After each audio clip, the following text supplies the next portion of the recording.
નમસ્કાર મિત્રો, સ્વાગત છે આપણી સહિયારી YouTube channel MS power GK માં। મિત્રો, આજે આપણે આ વિડીયોની અંદર પ્રશ્ન નંબર 51 થી પ્રશ્ન નંબર 60 જે અગત્યના પ્રશ્નો છે અને જે પરીક્ષામાં વારંવાર પૂછાય છે એવા પ્રશ્નોની આપણે ચર્ચા કરવાના છીએ। તો સમયને માન આપી શરૂઆત કરીએ આજનો પ્રશ્ન નંબર 51 કે HTML માં ફોર્મ બનાવવા માટે કયા ટેગનો ઉપયોગ થાય છે? ફોન્ટ, ફોર્મ, href કે એક પણ નહીં? તો આપણો જવાબ રહેશે ઓપ્શન બી, ફોર્મ। HTML માં ફોર્મ બનાવવા માટે ફોર્મ ટેગનો ઉપયોગ થાય છે। વિગતથી જોઈએ કે HTML માં ફોર્મ બનાવવા માટે મુખ્યત્વે ફોર્મ ટેગનો ઉપયોગ થાય છે। ફોર્મની અંદર વિગતો ભરવા માટે નીચે મુજબનો અન્ય ટેગ પણ વપરાય છે। ઇનપુટ એટલે કે લખાણ, પાસવર્ડ કે બટન બનાવવા માટે ઇનપુટ ફિલ્ડનું નામ આપવા માટે લેબલ, લાંબુ લખાણ કે સરનામું લખવા માટે ટેક્સ્ટ એરિયા અને ડ્રોપ ડાઉન લિસ્ટ બનાવવા માટે સિલેક્ટ અને ફોર્મ સબમિટ કરવા માટે બટન વપરાય છે। શું વપરાય છે? બટન વપરાય છે। જોઈએ આગળ કે કોમ્પ્યુટરમાં કોઈ પણ ફાઇલ ડિલીટ કીની મદદથી દૂર કરાયા પછી કઈ જગ્યાએ જોઈ શકાય છે? કંટ્રોલ વ્યૂમાં, રિસાયકલ બિનમાં, ડોક્યુમેન્ટ્સમાં કે સ્ટેટસ બારમાં? કોમ્પ્યુટરમાં કોઈ પણ ફાઇલ ડિલીટ કીની મદદથી દૂર કર્યા પછી કઈ જગ્યાએ જોઈ શકાય છે? તો આપણો જવાબ રહેશે ઓપ્શન બી, રિસાયકલ બિનમાં જોઈ શકાય છે। કોમ્પ્યુટરમાં રિસાયકલ બિન એક એવું ફોલ્ડર છે કે જ્યાં તમે ડિલીટ કરેલી ફાઇલ કે ફોલ્ડર અસ્થાયી રૂપે સંગ્રહિત થાય છે। તેના મુખ્ય કાર્યો અને લાક્ષણિકતાઓ વિશે જોઈએ તો કે ફાઇલ સુરક્ષા, ફાઇલ પુનઃપ્રાપ્તિ અને કાયમી નિકાલ, આ ત્રણ એના કાર્યો છે। ફાઇલ સુરક્ષામાં જો કે જ્યારે તમે કોઈ ફાઇલ ભૂલથી ડિલીટ કરો છો ત્યારે તે સીધી કોમ્પ્યુટરમાંથી દૂર થતી નથી, પરંતુ રિસાયકલ બિનમાં જોવા મળે છે।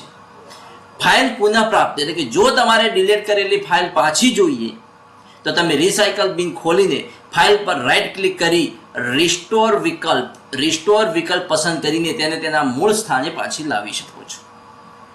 કાયમી નિકાલ, જો તમે રિસાયકલ બિનને એમ્પ્ટી રિસાયકલ બિન કરો છો તો તેમાં રહેલી તમામ ફાઇલો કોમ્પ્યુટરમાંથી કાયમી ધોરણે ડિલીટ થઈ જાય છે અને સ્ટોરેજ ખાલી થઈ જાય છે। જોઈએ નેક્સ્ટ પ્રશ્ન કે વૈશ્વિક સ્તરે દર વર્ષે આંતરરાષ્ટ્રીય વન દિવસ ક્યારે મનાવવામાં આવે છે? 21 માર્ચ, 22 માર્ચ, 23 માર્ચ કે 20 માર્ચ? વૈશ્વિક સ્તરે દર વર્ષે આંતરરાષ્ટ્રીય વન દિવસ ક્યારે મનાવવામાં આવે છે? આપણો જવાબ રહેશે ઓપ્શન એ, 21 માર્ચના દિવસે આંતરરાષ્ટ્રીય વન દિવસ મનાવવામાં આવે છે। 21 માર્ચ એટલે કે આંતરરાષ્ટ્રીય વન દિવસ, 21 માર્ચ એટલે આંતરરાષ્ટ્રીય વન દિવસ, ઇન્ટરનેશનલ ડે ઓફ ફોરેસ્ટ। આંતરરાષ્ટ્રીય વન દિવસનો હેતુ શું છે? તો આ દિવસનો મુખ્ય ઉદ્દેશ તમામ પ્રકારના જંગલોના મહત્વ વિશે જાગૃતિ લાવવાનો અને તેમના સંરક્ષણ માટે પ્રોત્સાહિત કરવાનો છે।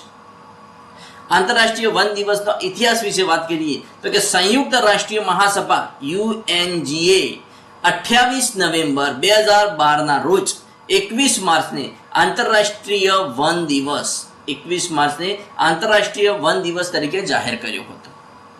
સંયુક્ત રાષ્ટ્રીય મહાસભાએ 28 નવેમ્બર 2012ના રોજ 21 માર્ચને આંતરરાષ્ટ્રીય વન દિવસ તરીકે જાહેર કર્યો હતો। પ્રથમ વખત તેની ઉજવણી 21 માર્ચ 2013ના રોજ કરવામાં આવી હતી। મિત્રો, મોસ્ટ આઈએમપી પ્રશ્ન થઈ શકે કે આંતરરાષ્ટ્રીય વન દિવસની સૌ પ્રથમ વખત ઉજવણી ક્યારે કરવામાં આવી હતી? તો જવાબ છે 21 માર્ચ 2013ના રોજ કરવામાં આવી હતી।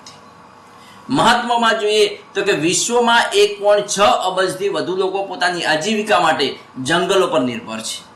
તે કાર્બન શોષણ દ્વારા આબોહવા પરિવર્તનને રોકવામાં અને જૈવ વિવિધતા જાળવવામાં મદદ કરે છે।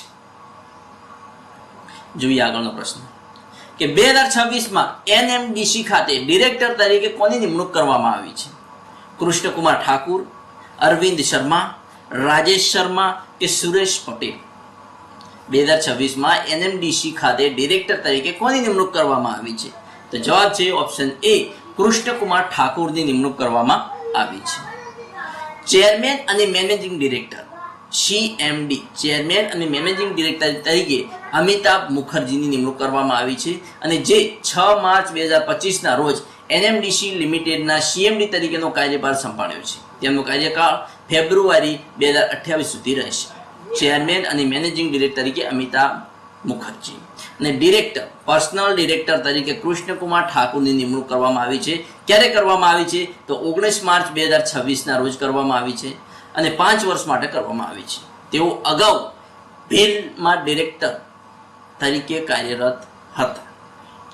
ડિરેક્ટર ફાઇનાન્સ અને CFO અનુરાગ કપિલ. કોણ? અનુરાગ કપિલની નિમણૂક કરવામાં આવી છે. 31 માર્ચ 2026 થી કરવામાં આવી છે અને તેઓ કે રાજશેખરનું સ્થાન લીધું છે. કોનું સ્થાન લીધું છે? કે રાજશેખર. જોઈએ આગળનો પ્રશ્ન કે 2026માં ભારતમાં યુનિક્લો અને બ્રાન્ડ એમ્બેસેડર તરીકે કોની નિમણૂક કરવામાં આવી છે? 2026માં ભારતમાં યુનિક્લો માટે બ્રાન્ડ એમ્બેસેડર તરીકે કોની નિમણૂક કરવામાં આવી છે? રોહિત શર્મા, વિરાટ કોહલી, કે રાહુલ, કે જસપ્રીત બુમરાહ? આપણો જવાબ રહેશે ઓપ્શન ડી, જસપ્રીત બુમરાહની નિમણૂક કરવામાં આવી છે યુનિક્લો માટે બ્રાન્ડ એમ્બેસેડર તરીકે.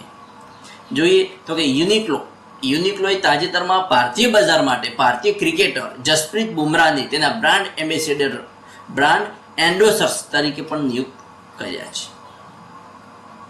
જોઈએ આગળનો પ્રશ્ન. ભારતનું કયું રાજ્ય ખેલો ઇન્ડિયા ટ્રાઇબલ ગેમ્સ 2026 નું આયોજન થયું? ભારતના કયા રાજ્યોમાં ખેલો ઇન્ડિયા ટ્રાઇબલ્સ ગેમ્સ 2026 નું આયોજન થયું, જે ફક્ત આદિવાસી એથ્લેટ માટે પ્રથમ રાષ્ટ્રીય ઇવેન્ટ ચિહ્નિત કરે છે? મધ્યપ્રદેશ, ઝારખંડ, ઓડિશા, કે છત્તીસગઢ? કયા રાજ્યમાં આયોજન થયું? તો જવાબ રહેશે ઓપ્શન ડી, છત્તીસગઢ રાજ્યમાં ખેલો ઇન્ડિયા ટ્રાઇબલ્સ ગેમ્સ 2026 નું આયોજન થયું.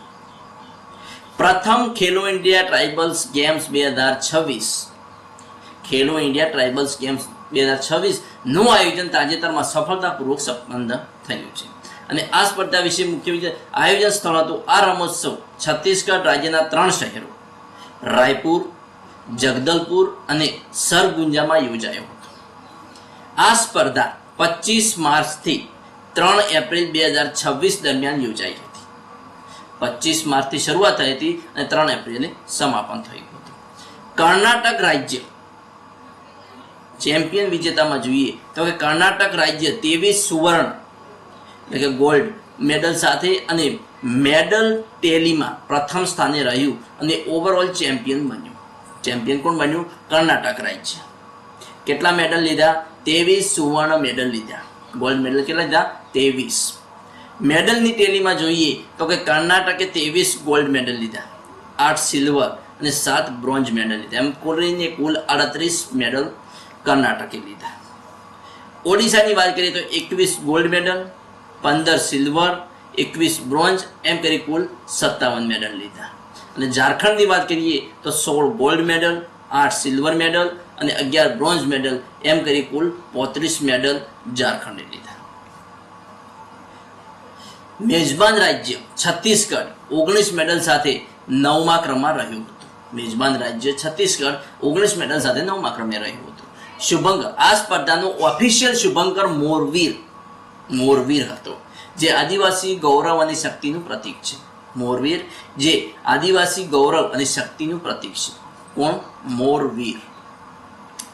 આમાં એથ્લેટિક રમતો કઈ ગઈ હતી? તો એથ્લેટિક્સ, ફૂટબોલ, હોકી, વેઇટલિફ્ટિંગ, તીરંદાજી, સ્વિમિંગ અને કુસ્તી જેવી 7 મુખ્ય રમતો સામેલ હતી. કેટલી? 7 મુખ્ય રમતો. કબડ્ડી અને મલખંભને પ્રદર્શન રમતો તરીકે રાખવામાં આવી હતી. કબડ્ડી અને મલખંભને પ્રદર્શન ડેમોન્સ્ટ્રેશન રમતો તરીકે રાખવામાં આવી હતી. આદિવાસી વિસ્તારોમાં રહેલી રમતગમતની પ્રતિભાને શોધીને તેમને રાષ્ટ્રીય અને આંતરરાષ્ટ્રીય સ્તરનું મંચ પૂરું પાડવું છે. એ આનો ઉદ્દેશ્ય છે. ખેલો ઇન્ડિયા ટ્રાઇબલ્સ ગેમ્સ 2026 નો ઉદ્દેશ્ય શું છે? તો કે આંતરરાષ્ટ્રીય સ્તરનું મંચ પૂરું પાડવું છે આદિવાસી. જોઈએ આગળનો પ્રશ્ન કે નીચેના પૈકી કઈ સમિતિમાં ધારાસભ્યો સભ્ય તરીકે હોઈ શકે નહીં? જાહેર હિસાબ સમિતિ, અંદાજ સમિતિ, ખર્ચ અગ્રતા સમિતિ કે પંચાયતી રાજ સમિતિ? તો જવાબ રહેશે ઓપ્શન સી, ખર્ચ અગ્રતા સમિતિ. ખર્ચ અગ્રતા સમિતિમાં ધારાસભ્યો સભ્ય તરીકે હોઈ શકે નહીં. ગુજરાત સરકારના વહીવટી માળખામાં ખર્ચ અગ્રતા સમિતિ એક્સપેન્ડિચર પ્રાયોરિટી કમિટી EPC એ એક અત્યંત મહત્વની સમિતિ છે જે મુખ્યત્વે રાજ્યના અંદાજપત્રમાં નવી યોજનાઓનો સમાવેશ અને ખર્ચના આયોજન પર દેખરેખ રાખે છે. આ સમિતિની મુખ્ય વિગતો જોઈએ તો કે મુખ્ય કાર્ય જોઈએ તો કે ગુજરાત અંદાજપત્ર નિયમ સંગ્રહ, ગુજરાત બજેટ મેન્યુઅલ મુજબ વર્ષ દરમિયાન આવતી નવી યોજનાઓને ચકાસવાનું અને તે માટે નાણાકીય જોગવાઈ કરવી કે નહીં તે નક્કી કરવાનું કામ આ સમિતિ કરે છે. અધ્યક્ષતાની વાત કરીએ તો સામાન્ય રીતે આ સમિતિ ઉચ્ચ સ્તરીય હોય છે, જેમાં નાણાં વિભાગ અને વહીવટી વિભાગના વડાઓ સામેલ હોય છે. અને આ સમિતિના મહત્વ વિશે વાત કરીએ તો કે રાજ્ય સરકારના મર્યાદિત સંસાધનોનો શ્રેષ્ઠ ઉપયોગ થાય તે માટે કયા વિભાગની કઈ યોજનાને પ્રાથમિકતા આપવી તે આ સમિતિ દ્વારા નક્કી કરવામાં આવે છે. જોઈએ આગળ. ગઝલ નામે સુખ કોનો ગઝલ સંગ્રહ છે? ગઝલ નામે સુખ કોનો ગઝલ સંગ્રહ છે? ગણી દહીવાલા, અમૃત, ઇસ્માઇલભાઈ નાગોરી કે ચંદ્રકાંત બક્ષી? કોનો ગઝલ સંગ્રહ છે? તો જવાબ છે ઓપ્શન બી, અમૃતનો. ગઝલ નામે સુખ એ અમૃતનો ગઝલ સંગ્રહ છે.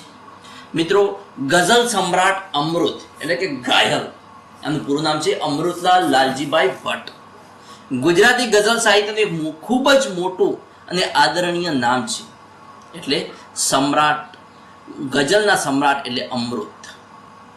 તેમની ગઝલોમાં ખુમારી, પ્રેમ અને વેદનાનો અદ્ભુત સંગમ જોવા મળે છે. જાણીતા ગઝલ સંગ્રહમાં જોઈએ તો શૂળ અને શમણા તેમનો પ્રથમ કાવ્ય સંગ્રહ છે. કયો? શૂળ અને શમણા. બીજો છે રૂપ અને રંગ, જાંજવાના જળ, વીજળીનો વાસ, ગઝલ નામે સુખ, અમૃત, આઠો જામ ખુમારી તેમનો સમગ્ર કાવ્ય સંગ્રહ જેમાં તેમની ઘણી રચનાઓ સમાવેશ છે એવો આઠો જામ ખુમારી એ આ તેમના ગઝલ સંગ્રહો છે. વિશેષ માહિતીમાં જોઈએ તો કે ગઝલ સમ્રાટ અમૃતનો જન્મ રાજકોટ જિલ્લાના સરદાર ગામમાં થયો હતો. ક્યાં થયો હતો? સરદાર ગામમાં થયો. રાજકોટ જિલ્લાના સરદાર ગામમાં થયો હતો. તેમણે ગઝલોમાં જે ખુમારી અને બુલંદી આણી છે તેને કારણે તેમને ગઝલના ગાલિબ તરીકે પણ ઓળખવામાં આવે છે. ગઝલના ગાલિબ તરીકે કોને ઓળખવામાં આવે છે? તો ગઝલના ગાલિબ એટલે સમ્રાટ, ગઝલના સમ્રાટ પણ કહેવામાં આવે છે. ગઝલના ગાલિબ તરીકે પણ ઓળખવામાં આવે છે. કોને? અમૃતને, ઘાયલને, અમૃતલાલ લાલજીભાઈ ભટ્ટને. નેક્સ્ટ, પુંજાલાલ રણછોડદાસ દલવાડી નું વતન જણાવો. ભાવનગર, આણંદ, બોરસદ કે રાજકોટ? તો જવાબ છે ઓપ્શન બી, આણંદ. પુંજાલાલ રણછોડદાસ દલવાડીનું વતન છે આણંદ. વિગતથી જોઈએ તો કે પુંજાલાલ રણછોડદાસ દલવાડી નો જન્મ 17 જૂન 1901 ના રોજ પંચમહાલ જિલ્લાના ગોધરા ખાતે થયો હતો.